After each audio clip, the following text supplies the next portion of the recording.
koalisi istana awalnya itu adalah koalisi 80% lebih partai politik yang tergabung di koalisinya istana ini, yaitu ada 7 partai politik. Maksudnya adalah kalau mereka solid dan mencalonkan calon presiden yang sama, maka permainan hanya akan di antara calon istana saja. All Jokowi men, ya. Jadi semua adalah orang-orang Jokowi. Tapi ternyata Nasdem sudah memulai perpecahannya koalisi istana tersebut, sehingga dengan Nasdem mencalonkan Anies Baswedan, maka istana tidak bisa sepenuhnya lagi mengontrol siapa yang akan menjadi calon presiden. Tetapi karena ini pecah, maka besok akan cari selamat masing-masing. Bahkan konon ya, bisik-bisik tetangga ada partai besar yang sudah mendekati Anies.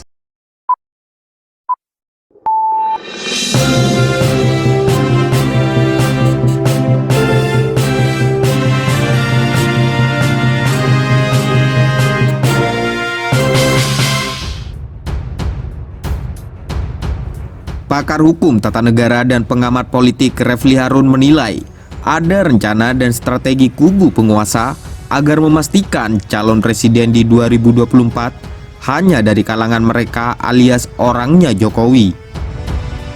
Hanya saja, hal itu seketika hancur berantakan setelah Nasdem yang merupakan bagian dari kekuasaan malah mendukung Anies Baswedan sebagai calon presiden.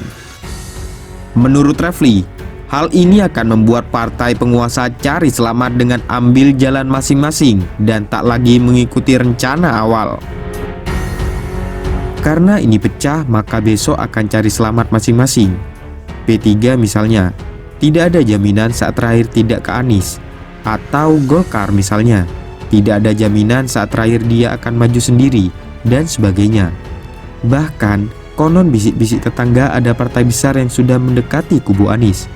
Bisa jadi kemudian terrealisasi, ujar Refli melalui kanal YouTube miliknya, dikutip hari Rabu 2 Januari 2023. Menurut Refli, strategi awal koalisi istana sangat matang, mengingat Jokowi berhasil meraup mayoritas partai politik, khususnya di parlemen, dan menyisakan Demokrat dan PKS saja.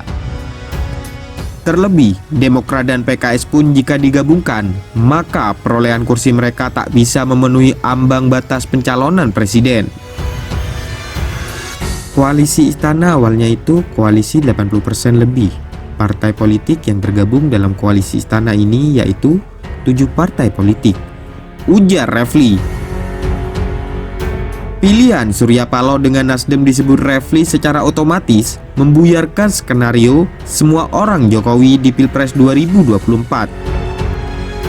Ternyata Nasdem sudah mulai terpecahnya koalisi istana tersebut, sehingga dengan Nasdem mencalonkan Anies Baswedan, maka istana tidak bisa sepenuhnya lagi mengontrol siapa yang akan jadi capres. Jelas Refli.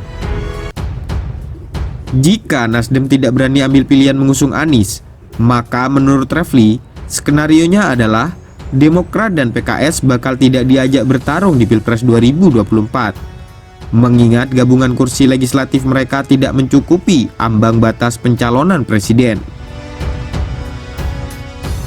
Nanti koalisi istana ini memecah jadi 2 calon, dan di antara mereka ada gentleman agreement, yaitu siapapun yang menang maka portofolio kekuasaan itu dibagi sedemikian rupa, ungkap Refli.